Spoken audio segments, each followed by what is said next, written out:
안녕하세요. 저는 10월 들하면 치가 떨리는 30대 여자입니다.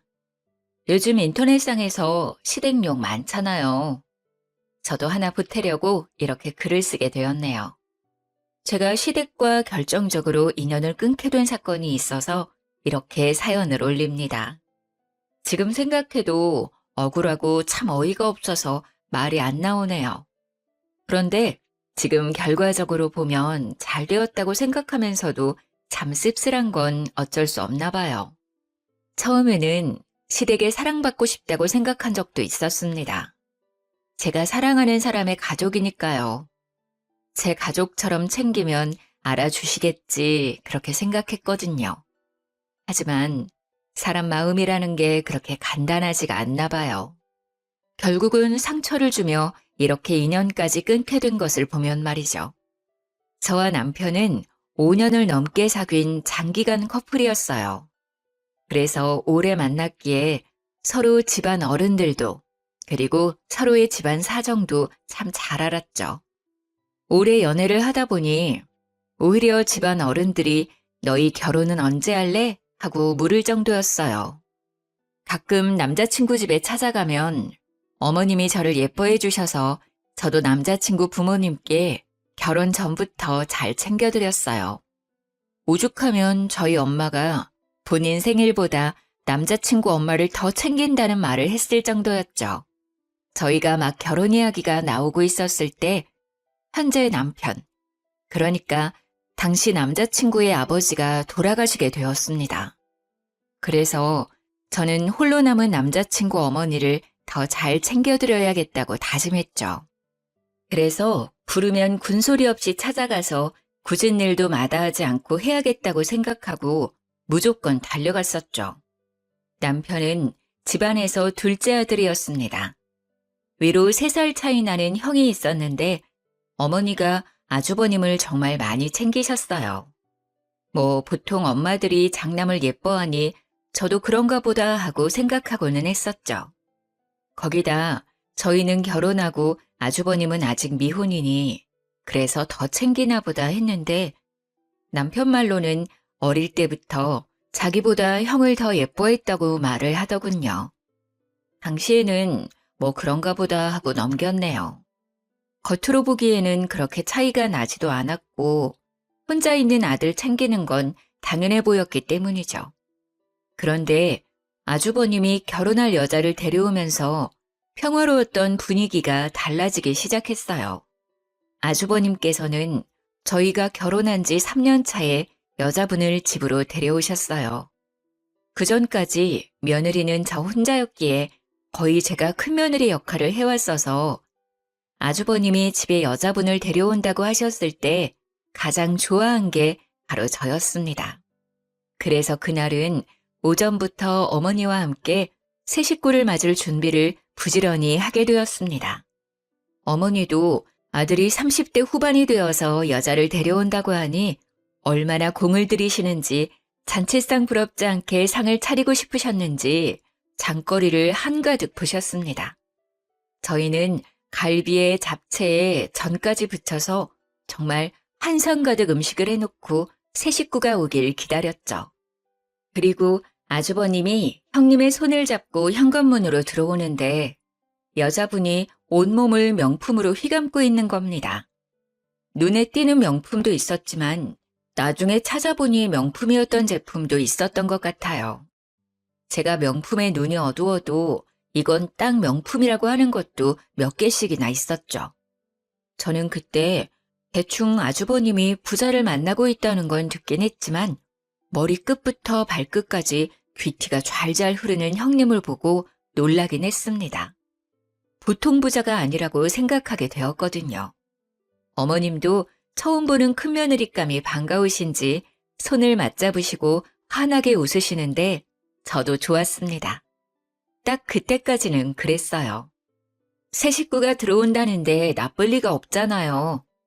식사하다 보니 모자란 음식이 있으면 저는 부지런히 상으로 음식을 퍼나르느라 정신이 없었어요. 어머님이 갈비가 모자란다고 하자 저는 일어나서 갈비를 퍼오는데 거실 상에서 화기애애한 웃음소리가 퍼지고 있었죠. 자세히 들어보니 형님께선 혼전 임신을 했다는 소리였습니다.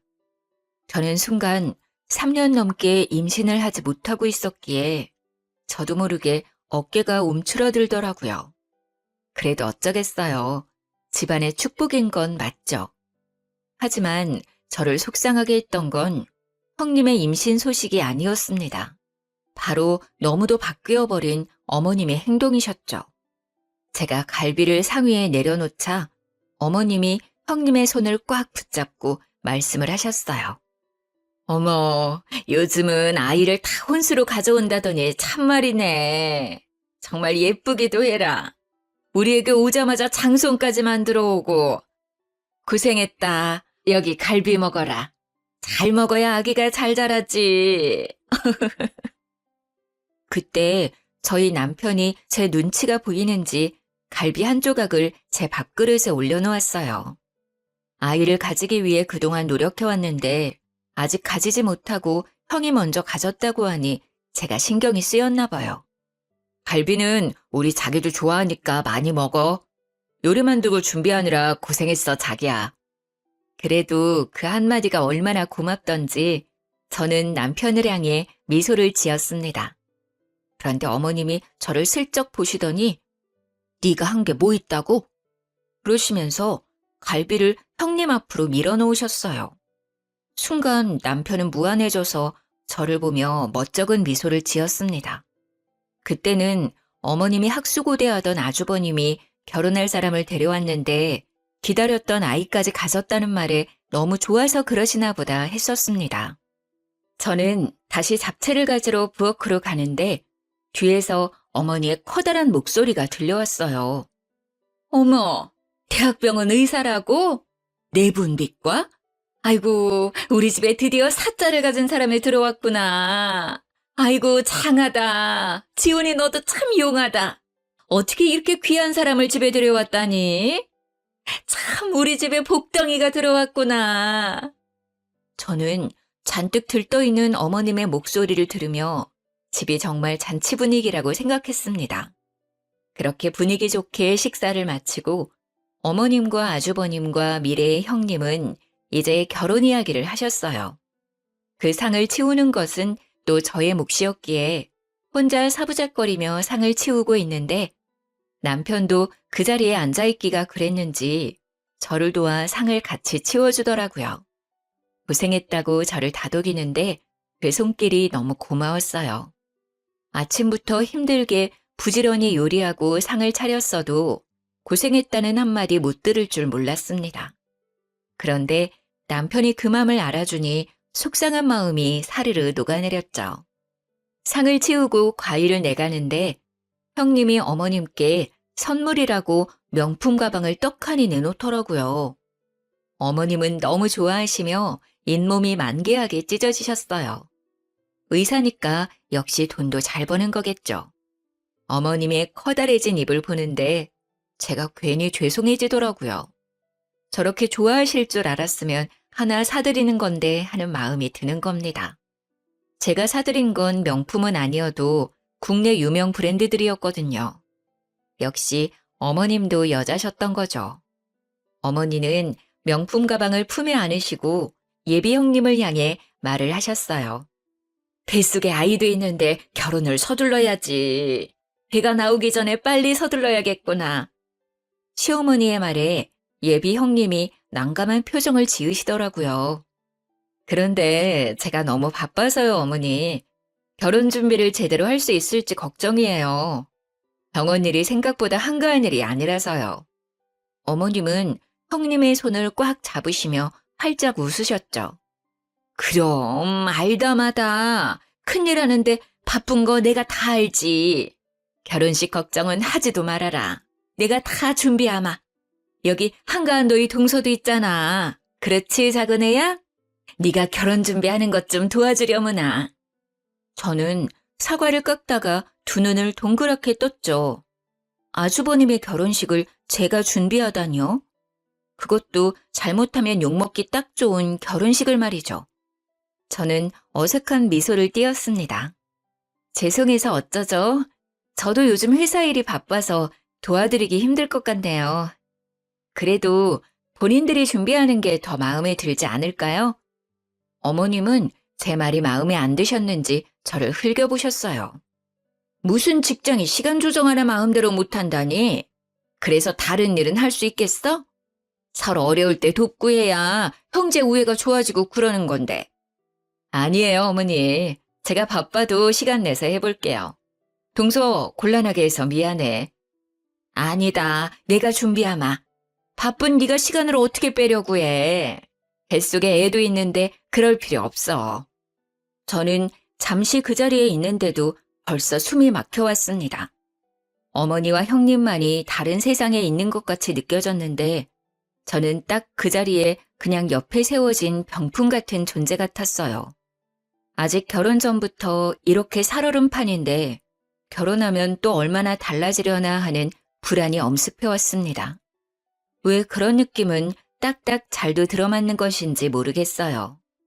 형님은 결혼 전부터 보통이 아니셨습니다. 그렇게 형님의 결혼은 어머님 주도 아래 수월하게 이루어지게 되었어요. 두 분 결혼식이 한 달 앞으로 다가왔을 때 우리는 다시 시댁에 모이게 되었습니다. 그런데 형님과 아주버님이 생각지도 못한 말을 입 밖으로 꺼내시는 겁니다. 어머니, 이미 재산이 분할이 끝났다고 하던데 정말이에요? 아버님이 동등하게 나눠주셨다고 하는데 그게 너무 불공평한 것 같아서 말이죠. 제사도 저희가 다 지내고 어머님도 저희가 모시는 건데 왜 동등하게 나누었는지 이해가 되지 않네요. 이건 장남이 더 가져야 하는 문제 아닌가요? 저는 형님의 말을 듣고 어이가 없어서 입이 떡 벌어졌어요. 저희가 결혼 전에 아버님은 이미 아주버님과 남편에게 재산을 동등하게 나누어 주셨습니다. 시댁은 재력가까지는 아니지만 상당한 부동산 재산이 있었고 당시 저도 예비 며느리 자격으로서 그 자리에 있었고요. 아버님은 아주버님에게 장남이라는 이유로 지역 상권도 월등히 좋은 신축 건물을 주었고 저희에게는 건물은 규모가 크지만 오래되고 상권이 안 좋은 건물을 주셨었습니다. 그때 당시에 아주버님도 그것에 만족하셨고 저희 남편과 저도 큰 불만 없이 받아들였습니다. 시세 차이는 별반 다름없었고 아버님이 나눠주시는 거니 큰 불만도 없었죠. 그리고 아버님은 어머님 앞으로 노후자금이라고 작은 건물을 남겨두셨었습니다. 그런데도 저런 말을 꺼내자 속이 뒤집히는 겁니다. 형님, 그렇게 따지면 이제 저는 시댁에 손 놓아도 되는 건가요? 형님 혼자 시댁 행사며 제사며 다 챙기시려고요? 형님은 저를 보며 고개를 끄덕였습니다. 당연하지. 장손인데 내가 책임져야지.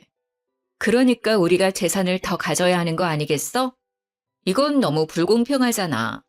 앞으로 고생은 나하고 우리 그이가 다 하는 건데 앞으로 어머님도 책임져야 하고. 그런데 그때 아버님이 그런 것까지 생각하고 좋은 상권의 신축 건물을 아주버님께 남겨주신 거잖아요. 이제 와서 그것을 따주시면 저희가 너무 어이가 없어요. 시세만 같다 뿐이지 두 건물 사이에는 엄연히 차이가 크게 나요. 거기다 어머님께도 건물을 남겨주셨고요. 그래도 이거는 말도 안 되지. 원래라면 작은 아들은 재산을 물려받을 수 없는 거 아니야? 그런데도 같은 시세라니 나는 말도 안 된다고 생각하는데. 어머니도 그렇게 생각하지 않으세요? 아이고, 작은애 시끄럽다. 너희 형님 말 어디가 틀린 게 있다니? 너보다 더 배우고 똑똑한 사람이 이렇게 말하는데 그렇게 하는 게 옳으면 그렇게 해야지. 저는 시어머니까지 형님의 편을 들고 나서자 머리까지 피가 끓어올랐어요. 여기서 선을 딱 긋지 않으면 저희가 질질 끌려갈 것 같다는 생각을 하게 되었습니다. 죄송합니다. 지금 이야기는 못 들은 거로 하겠습니다. 싸움도 되지 않을 일 가지고 이게 뭔가요? 이미 아버님이 저희한테 주신 거고 저희는 다시 아주버님께 드릴 마음 같은 건 없습니다. 죄송합니다. 제 말에 갑자기 아주버님이 버럭대고 저를 향해 소리를 지르시는 겁니다. 아니, 재수씨, 어떻게 그렇게 말을 합니까? 윗사람이 말을 하면 듣는 척이라도 해야 하는 거 아닙니까? 이 사람이 앞날을 생각해서 이렇게 말하는 건데 어떻게 그렇게 딱 말을 자릅니까? 재수 씨가 시집와서 한 게 뭐 있나요? 그렇게 재산에 욕심이 나나요? 저는 재수 씨가 이렇게 속물인지 몰랐네요. 저는 순간 그 말에 어이가 없었습니다. 누가 지금 재산에 더 눈이 멀었는지 모르는 것 같았어요. 지금 재산 이야기 하시는 두 분은 아직 결혼도 안 하신 거 아니에요? 결혼 생활 한참 하시고 힘들어서 이런 이야기 하는 거면 이해라도 하려고 노력이라도 해보겠는데 이건 경우가 아니죠. 너는 윗사람한테 무슨 말을 그렇게 하는 거니? 어디서 배워먹은 버르장머리가 그래. 윗사람들이 아니다 하면 구분구분 말을 들을 연구를 해야지 어디서 따박따박 말대답을 하는 거야.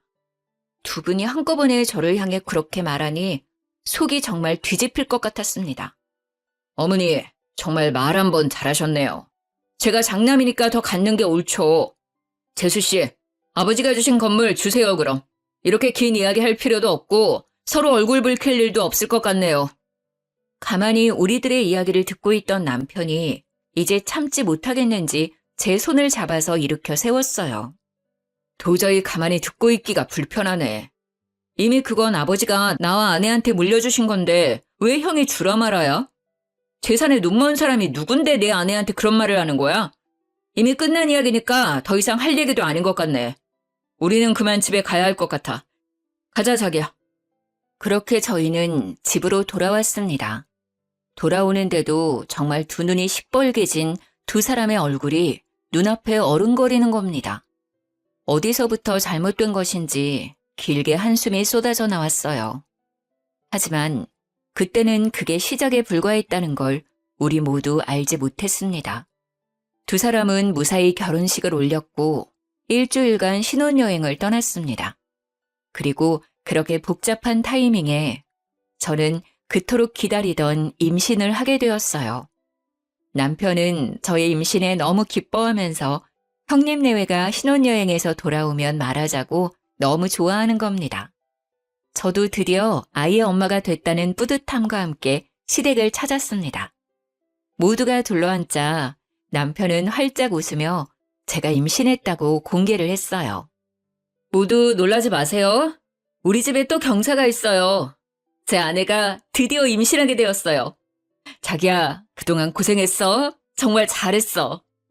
남편의 말이 끝이 나자 형님이 갑자기 대성통곡을 하기 시작하는 겁니다. 통곡은 점점 심해지더니 자지러질 정도로 눈물을 펑펑 흘리는데 저와 남편은 꿀먹은 벙어리가 되고 말았습니다. 어머님과 아주버님은 형님을 달래는데 저희는 무슨 상황인지 모르니 가만히 상황을 지켜볼 뿐이었죠. 드디어 형님이 진정하자 휴지로 눈물을 닦아내며 저를 쳐다보더군요. 동서, 좋은 날에 정말 미안해. 내가 유산을 해서 동서 임신했다는 소식을 들으니 뱃속의 아이가 너무 생각나서 그랬어. 우리가 재산 가지고 다툰 날 있잖아. 그날 그게 스트레스가 되었나 봐. 나는 그게 그렇게 분란을 일으킬 줄 모르고 꺼낸 이야기인데 형제 싸움까지 번지고 며칠 동안 끙끙 앓다가 아이가 그만. 저는 정말 할 말이 없어서 입을 다물었어요. 그 상황에서 무슨 말을 할 수 있겠습니까? 형님의 말의 뉘앙스를 보면 결국 우리가 재산을 내놓지 않아서 자신이 유산했다는 말이 아니겠어요? 시어머니는 저를 눈으로 흘기시며 입을 비트셨어요. 재산이 무슨 대수라고 뱃속에 장손을 잃어버리게 만들어. 그리고 너는 이 상황에서 임신했다고 그렇게 말하고 싶니? 지금 사람 염장 지르는 것도 아니고. 아이고, 애들이 배운 게 없어서 그런지 눈치도 없네. 어머니의 말을 듣다 못한 남편이 벌떡 자리에서 일어나서 소리를 질렀습니다. 어머니, 그게 지금 무슨 말을 하시는 거예요? 지금 형네 아기가 우리 때문에 그렇게 되었다는 말이라도 하시는 거예요? 이게 어떻게 저희 잘못인가요? 지금 저희 아이는 안중에도 없으신 거예요? 형님 잃어버린 아이만 중요하신 거냐고요? 자기야, 그만 일어나 가자. 더 이상 여기에 못 있겠다. 저는 남편 손에 이끌려 다시 집으로 돌아왔습니다. 그런데 첫 임신에 심한 시댁 스트레스를 받아서인지 유산기가 보이기 시작했어요. 아래에 피가 살짝 비치고 아랫배가 자꾸 뭉치고 아파지는 게 큰 병원에 가서 검진을 받아보려 했지만 대학병원같이 큰 병원은 대기가 너무 많이 걸려 있어 엄두를 못 내겠는 겁니다. 그래서 남편이 형수네 병원에 가서 검진을 받는 건 어떠냐고 물어보더군요. 어머님도 형님이 예약해서 허리 진료를 받았다는 겁니다. 거기는 형수백으로 검진을 앞당길 수 있는 거 아니냐고 말이죠. 저는 솔직히 형님에게 부탁하는 게 마땅치 않았지만 아이가 우선이니 전화를 걸어서 물어보기로 했습니다. 그런데 전화를 걸자마자 형님이 타박을 하시더라고요. 동서, 왜 전화했어? 바쁜 일 아니면 빨리 끊어. 혹시 이제는 우리한테 건물 넘길 결심이라도 선 거야? 그런 거 아니면 빨리 끊어. 나 바빠. 다시 머리에 혈압이 오르기 시작했습니다. 형님의 말을 듣자마자 내가 왜 이 여자에게 전화를 한 것인지 후회가 되기 시작했죠. 아니요, 그건 아니고요. 형님네 병원 산부인과 예약하러 가는데 혹시 빨리 앞당길 수 있는지 알아보려고 전화를 드렸어요. 곧 도착하니까 자세한 이야기는 일단 만나서 이야기 드릴게요. 갑자기 형님의 말투가 상냥해지기 시작했습니다. 어머, 그랬구나. 그런 일이면 말을 하지 그랬어. 내가 금방 알아봐 줄 수 있지. 잠시만 끊어봐. 내가 자리 있나 봐주고 다시 전화 걸어줄게. 그렇게 말하며 전화를 끊더니 10분 뒤에 다시 형님에게 전화가 왔습니다. 어머 동서, 내가 웬만하면 우리 병원으로 예약하려고 했는데 자리가 도저히 안 나온대. 대신해서 잘 보는 병원으로 예약해뒀거든? 거기로 가볼래? 그리고 건물은 출산 후에 이야기하자. 일단 뱃속 아기의 안정이 먼저잖아. 걱정하지 말고. 저는 형님이 예약해둔 다른 병원으로 내원하게 되었고 거기서 스트레스를 많이 받아서 유산기가 있다고 하면서 유산 방지 주사를 맞춰주었습니다. 그렇게 돌아왔지만 저는 이미 마음이 상해서인지 시댁 모임에 갈 때마다 스트레스가 쌓이더라고요. 그래도 어쩌겠습니까? 그 당시에는 이제까지 그렇게 해왔으니 부르면 당연히 가야 하는 거라고 생각을 하고 있었어요. 그게 효이고 그렇게 배워왔으니까요. 그런데 그곳에 가서 결국 저는 시댁에 학을 떼어버리는 일이 생기고 말았습니다. 그날도 시댁으로 가는데 가는 중에도 가슴 끈 명치가 답답하더라고요. 저는 이제 막 임신 6개월에 들어서는 중이었기에 어느 정도 유산에 대한 위험은 내려놓고 있었습니다. 그렇게 상에 둘러앉아 밥을 먹고 있는데 형님이 이번에는 주식 이야기를 하기 시작하셨어요. 어머니, 제가 말한 주식 사셨어요? 어때요? 돈 좀 만지셨어요? 많이 올랐죠? 형님은 이미 어머니에게 주식 투자를 권유해서 주식 투자를 했나 보더라고요. 어머님은 형님 말대로 주식이 올랐는지 입을 활짝 옆으로 찢으며 웃으시더라고요. 그러게 생각지도 않게 많이 올랐어. 너는 어떻게 이런 걸 잘 알고 있니? 정말 내 주위의 여편네들은 나를 그렇게 부러워한다. 며느리 하나 잘 뒀다고 말이야. 잘 됐네요, 어머니. 이번에 정말 확실히 오르는 화끈한 주식이 있는데 한두 푼으로 투자해야 하는 게 아니라 한 번에 끌어모아서 투자해야 확실히 오르는 거거든요. 투자해보실래요? 주위에 어르신들 있으면 같이 투자하세요. 어머, 그게 정말이냐? 안 그래도 그 여편네들이 내가 주식으로 돈 재미 좀 봤다니까 자신들도 투자하고 싶다고 야단이더라. 내가 알아보마. 형님은 어머니의 말에 활짝 웃더니 저희를 보며 말을 이었어요. 동서도 투자하는 게 어떻겠어? 이번에도 정말 확실한 주식이거든. 이렇게 확실한 게 나오기도 쉽지 않은데 내가 아는 애널리스트 말이라서 찐이거든. 차 떠나기 전에 올라타야지. 저는 그 주식 투자가 왠지 끌리지가 않았습니다. 주식이 오른다고 단언하면서 확신을 하는 게 못 믿어왔죠. 주식이라는 게 한 치 앞도 못 가리는 건데 말이죠. 저는 단칼에 거절했습니다. 죄송해요. 저희는 그렇게 크게 투자할 돈이 없어서 말이에요. 저희는 빼고 하세요. 아우, 정말 아까워서 그래. 그 애널리스트 말로는 3배는 기본이고 최대 5배 이상은 뛴다고 하던데 이때 아니면 못 산다니까? 그 건물 있잖아. 그거 팔아서 투자하는 건 어때? 동서 말대로라면 시세도 더 이상 오르지 않을 거 아냐. 그렇게 끌어안고 있어봐야 세금이나 더 나오지. 거기 건물 상가도 몇 개나 비어 있어서 월세로 버는 것도 없다던데. 나 못 믿으면 그 전문가 믿고 투자해봐. 형님은 꼭 저희 건물을 미리 알아보신 것처럼 말을 하시더라고요. 저는 오랫동안 아파트 건설업체를 다니고 있었습니다. 어깨너머로 어떤 특징적인 지역이 아파트 개발이 잘 되는지 어렴풋이 알고 있었죠. 처음에는 잘 몰랐지만 아버님이 물려주신 건물을 보고 나서야 이곳이 잘하면 재개발이 들어갈지도 모르겠다는 생각을 하게 되었습니다. 문제는 그게 언제가 될지 그리고 재개발 허가가 날지 모르는 상태이지만 저는 그 당시에 이 지역은 언젠가 재개발이 된다고 생각을 하고 있었어요. 그래서 형님에게 건물을 팔지 않겠다고 말을 했죠. 아니요, 괜찮아요. 아무래도 거기가 곧 재개발이 들어갈 것 같아서 그래요. 그래서 손해라도 당분간 건물 가지고 있자고 남편하고 말을 해두었어요. 제 말을 듣더니 갑자기 형님의 두 눈이 커다래지더군요. 동서, 정말 해도 해도 너무한다. 그런 건물을 가져간 거야? 어떻게 우리한테는 한마디도 없이 그런 곳을 가지고 갈 수가 있어? 미리 알고 그 건물 가져간 거야? 우리 그이 몰래 건물 빼돌린 거 아니야? 형님의 말에 논리에 어이가 없어지더군요. 건물을 빼돌리다니 어떻게 저런 말을 할 수가 있는 건지 당최 이해가 되지 않는 겁니다. 무슨 말을 그렇게 하세요?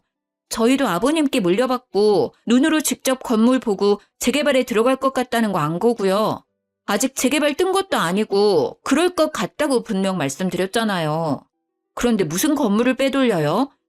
저희는 정말 아버님이 주신 대로만 받은 건데 그리고 제가 회사 다니면서 지역이랑 흐름 보고 저 스스로 판단해서 그렇게 말한 거예요. 형님 정말 말을 이상하게 하시는 거 아니에요? 그게 말이 되는 거야? 아버님이 주신다고 그런 낡은 건물을 얌전히 받았다고? 그게 더 이상하지. 분명 뒤에서 아버님에게 무슨 말을 했으니 이렇게 된 거 아니겠어? 어머니, 이거 사기 아니에요? 좋은 건물 차지하려는 것 같은데 어머니, 아무리 생각해도 이건 아닌 것 같아요. 저는 정말 미치고 팔짝 뛸 것 같은데 그 당시 아버님 옆에 계셨던 어머님까지 저를 몰아가는 겁니다. 큰아기 말을 듣고 보니 그렇구나. 너 정말 건물 노리고 그런 거니? 정말 사람 하나 잘못 들여서 내가 별꼴을 다 보는구나. 너 이게 무슨 경우냐, 어? 아무리 재산이 탐이 나도 그렇지. 그렇게 노른자 땅을 홀라당 가지고 가서 너 혼자 잘 먹고 잘 살려고 했니? 말하는 꼬락서니도 아주 뻔뻔하게 시리. 정말 그 말이 사실이면 저도 가만히 있지 못하겠습니다. 재수씨, 이건 법적으로 사실 여부를 따져봐야 하는 겁니다. 사실이라면 지금이라도 이실직고 하세요. 순간 머리 꼭지가 돌면서 아랫배가 뭉치는 겁니다. 밑이 빠질 것처럼 아픈데 저는 배를 움켜쥐고 옆으로 쓰러졌어요. 어머니는 그 순간까지 저를 보고 타박을 하시는 겁니다. 옳시고 이제 내가 뭐라고 한다고 아프다고 생쇼를 하는구나. 정말 너 그렇게 안 봤는데 꼬리가 9 달린 여우 아니냐? 나 몰래 얼마나 너희 시아버지를 구워 삶은 거야. 안 일어나? 치하지 말고 일어나. 저는 배가 아파서 식은땀이 흐르기 시작했어요. 저를 잡고 있던 남편은 제 손을 꽉 잡고 일으켜 세웠어요. 제발 억지 좀 부리지 마세요. 사람이 쓰러졌는데 계속 그런 이야기가 나옵니까? 자기야, 병원 가자. 이대로 안 되겠어. 저는 남편과 함께 급히 병원으로 향했습니다. 저를 본 의사는 하마터면 조산할 뻔했다고 도대체 갑자기 왜 이렇게 되었냐고 물어보는 겁니다. 저는 스트레스를 많이 받았다고 하니 자궁 경부 길이가 아주 짧아졌다고 했습니다. 결국 자궁 경부를 묶고도 위험하다고 남은 임신 기간은 병원 침대에 누워 있어야 한다는 겁니다. 서 있으면 밑이 빠질 것 같은 느낌에 배에 수축이 왔거든요. 병원 침대에 누워 있는데 괜히 서러워지는 겁니다.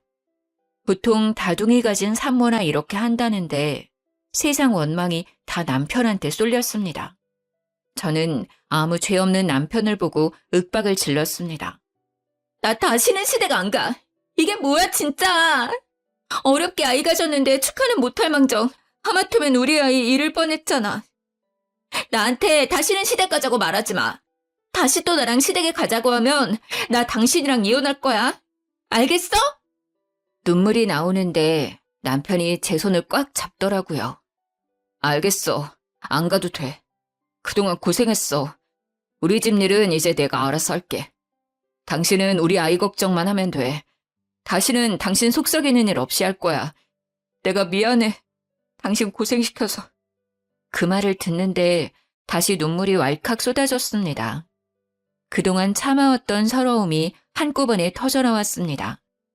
예쁨 받고 싶고 사랑받고 싶어서 열심히 노력한다고 한 것 같은데 어디서부터 잘못되었는지 모르겠네요.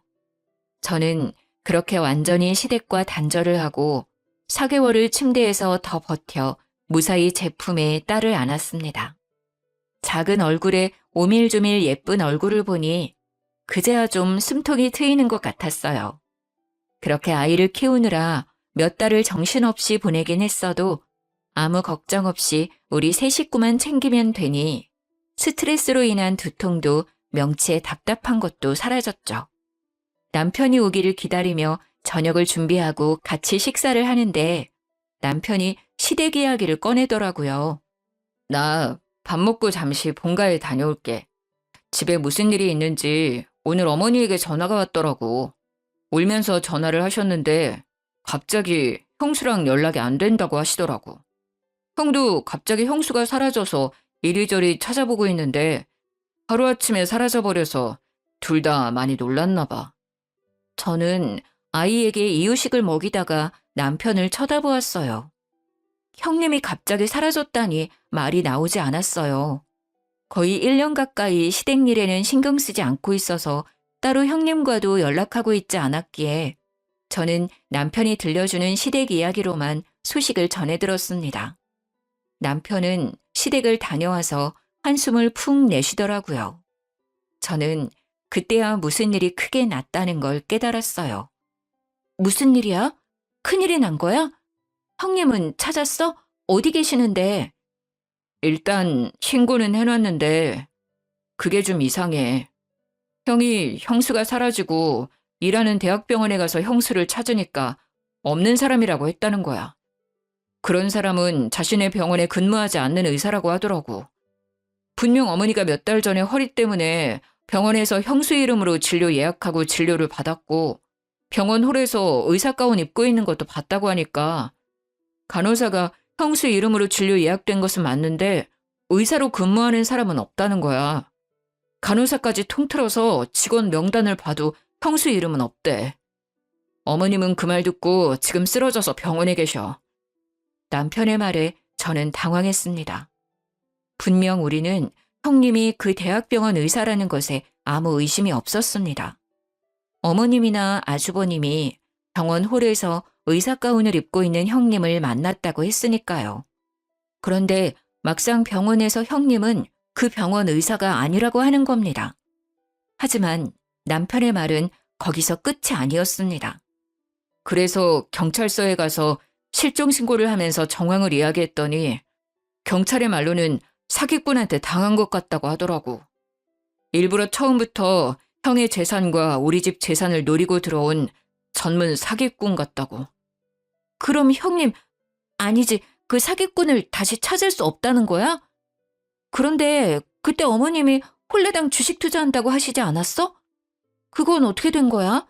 그것도 가지고 도망간 거야? 지금 그게 가장 큰 문제야. 나도 그게 걱정되어서 물어봤더니 이미 어머니하고 형하고 건물까지 다 팔아서 그 주식에 투자했대. 경찰 말로는 그런 주식 자체가 없다는 거야. 아마 현금으로 돌려서 빼돌리기 위한 거짓말이라고 하는데 형수의 신원도 가짜고.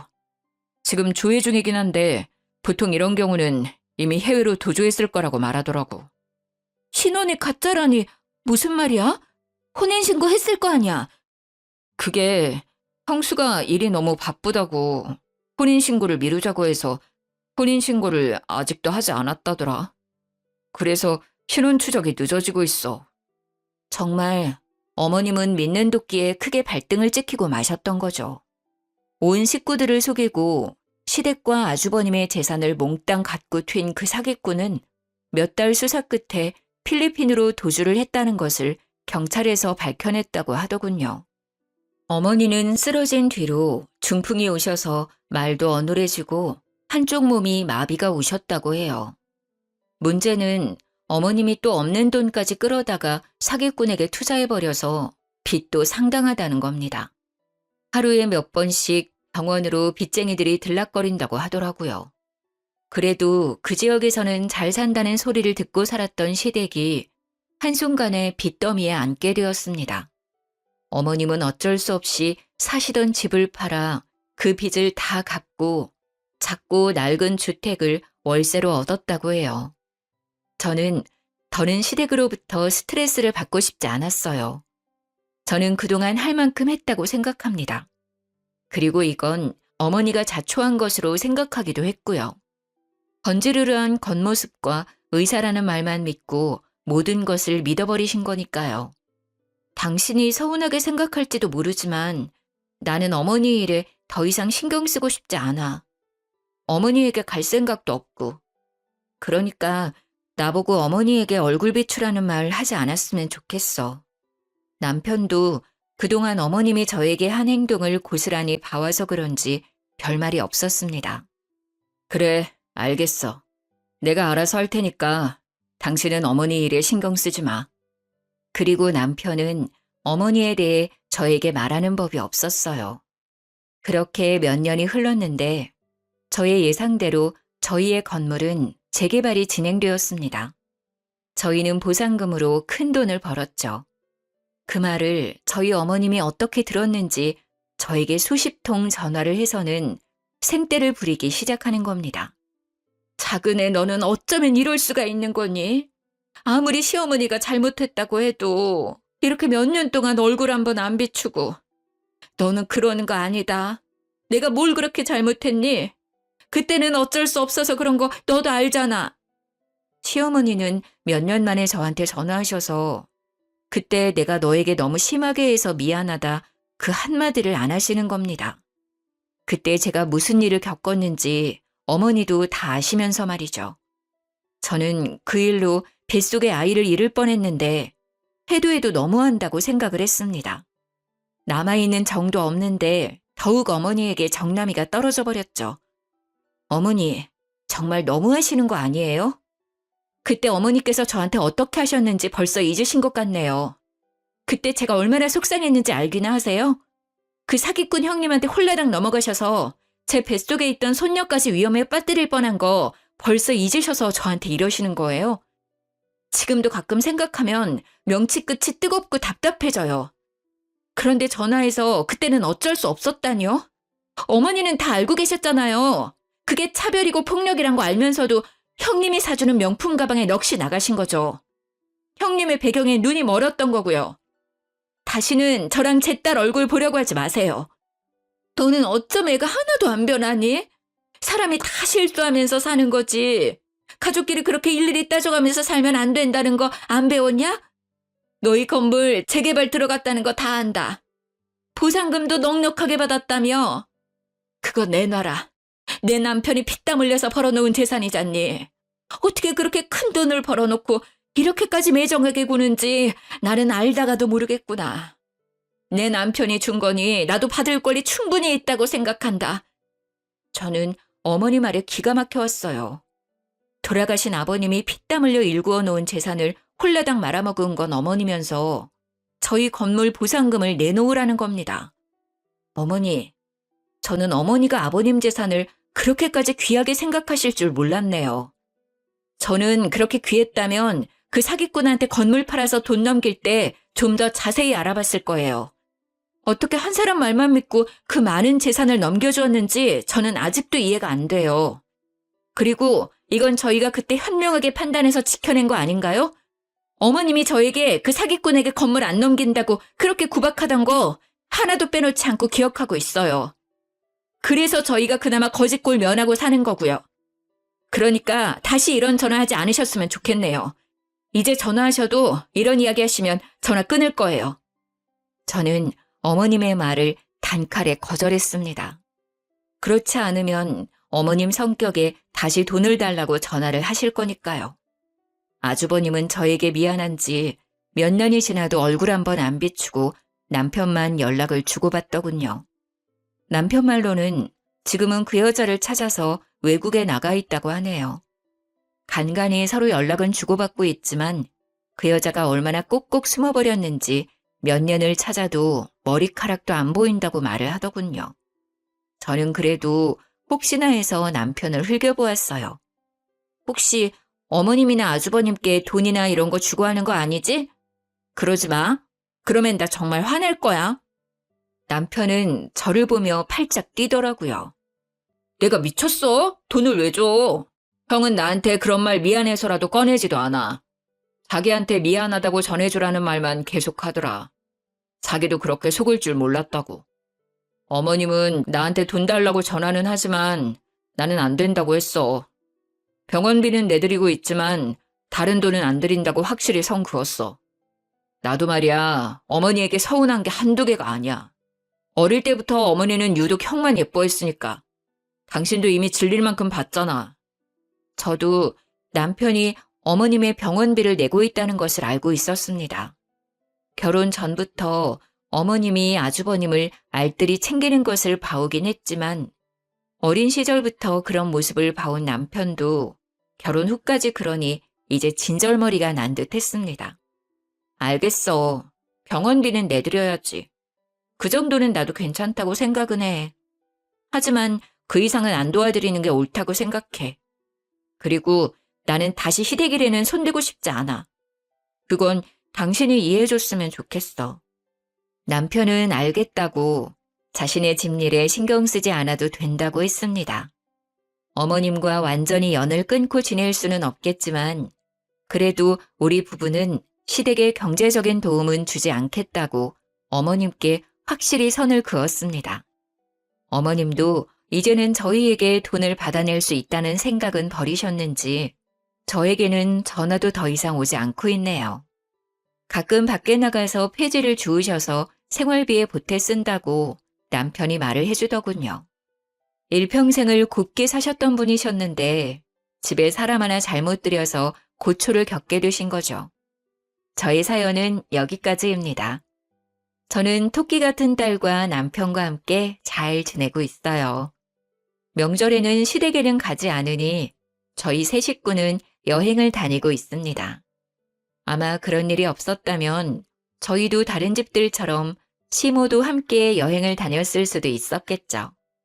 하지만 이미 지난 일을 떠올려봤자 어쩌겠어요. 나쁜 기억은 빨리 털어버리고 일어서야죠. 가끔은 믿었던 사람에게 가장 많이 상처를 받기도 하는 것 같아요. 하지만 서로 상처 주는 사이라면 서로 안 보고 사는 것도 좋은 방법인 것 같습니다. 조금은 멀리 떨어져 서로의 소중한 것을 생각해 보는 게 어떨까 싶네요. 모두 행복해지길 바라면서 이만 글을 드리겠습니다.